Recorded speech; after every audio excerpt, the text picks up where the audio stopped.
ओम भूर्भुवः स्वः तत्सवितुर्वरेण्यं भर्गो देवस्य धीमहि धियो यो नः प्रचोदयात्। मित्रों, मैं गुरुदेव ऑब्जर्वेटरी वडोदरा इंडिया से दिव्यदर्शन पुरोहित बोल रहा हूँ।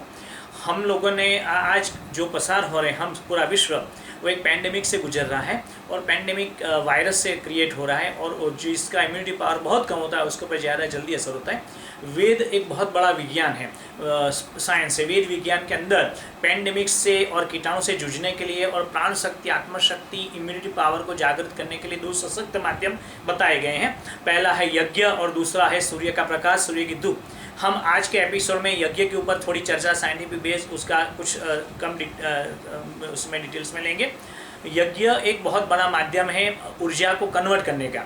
हमारे पास में यज्ञ के रूप में अग्नि के अंदर हम हविष्यान डालते हैं। हविष्यान के अंदर हविष्यान के रूप में घी रहता है, घृत, गायों का घृत, गोबर का कंडा, सूखी समिधाएं, जायफल, जावित्री, इलायची के दाने या चावल वगैरह जो भी कुछ भी जिसको तली हुई चीज़ ना हो, जिसमें स्पाइसी ना हो, जो जिसके अंदर नमक ना डालो, ऐसी कोई भी चीज़ हम उसमें डाल सकते हैं। और 24 या ज़्यादा गायत्री मंत्र, महामृत्युंजय मंत्र के साथ में सायं या प्रातः संध्या के समय या दोपहर भी इसको कर सकते हैं। जब ये करते हैं तो जो हविष्यान हम डालते हैं उसके अंदर सोलर एनर्जी स्टैटिक रूप में रहती है। उस स्टैटिक सोलर एनर्जी को वो कन्वर्ट कर देती है यज्ञ की, उसकी ऊर्जा, उसका विकिरण, थर्मल एनर्जी उसको विस्तृत कर देती है, बहुलीकृत कर देती है और हर्बल फ्यूमिगेशन होता है। ये सब मेडिसिन है। मेडिसिन का वेपराइजेशन होने के चलते वो नाक के द्वारा और शरीर के रोम के द्वारा हमारे ब्लड में, हमारे मगज के छोटे छोटे रिसेप्टर्स के अंदर वो चली जाती हैं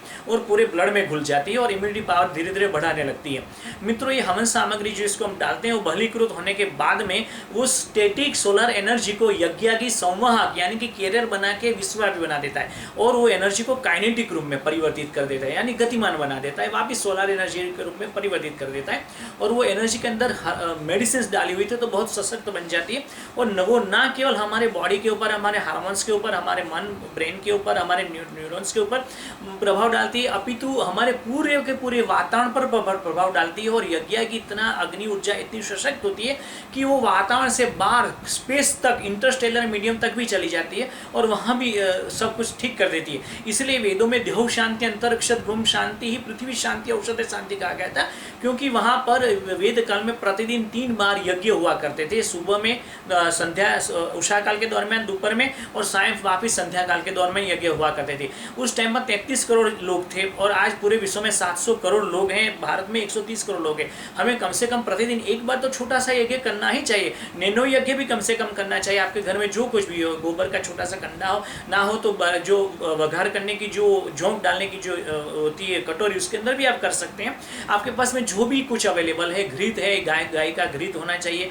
कुछ चावल के दाने, कुछ इलायची, जायफल, जावित्री, जो भी हवन सामग्री जो भी आपके पास में उपलब्ध हो। आसपास में नीम की डालियाँ सूखी गिरी हुई है, पत्ते हैं सीखे तो उसको भी ले सकते हैं, उसका भी पाउडर फॉर्म बना सकते हैं, औषधि के रूप में उसको भी यूज़ कर सकते हैं। और आपके जो भी इष्ट है, गायत्री मंत्र, मृत्युंजय मंत्र, अपने इष्ट के मंत्रों के साथ में उसको आहुतियाँ डालें और कम से जितने भी घर के मेंबर उसको बिठा दें, उसको बोलें कि उसको सूंघे, जितना भी हो सकते रोम को, खुले कपड़े पहने, खुले वस्त्र पहने, उसके अंदर अपने अंदर ग्रहण करें।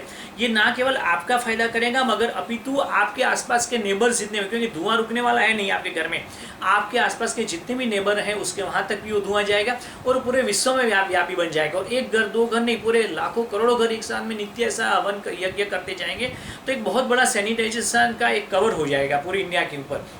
और जहाँ भी जो भी सांस लेगा, जिसने यज्ञ नहीं भी किया हो, प्राणी मात्र जो भी सांस लेगा वो उसके अंदर हर्बल मेडिसिन ही अंदर लेगा तो उसके साथ में इम्यूनिटी पावर उसकी बढ़ेगी, वायरस के साथ सामने लड़ने की ताकत पैदा होगी।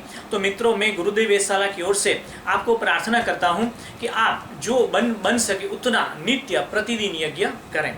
धन्यवाद। मैं दिव्यदर्शन पुरोहित, गुरुदेव ऑब्जर्वेटरी वडोदरा इंडिया से।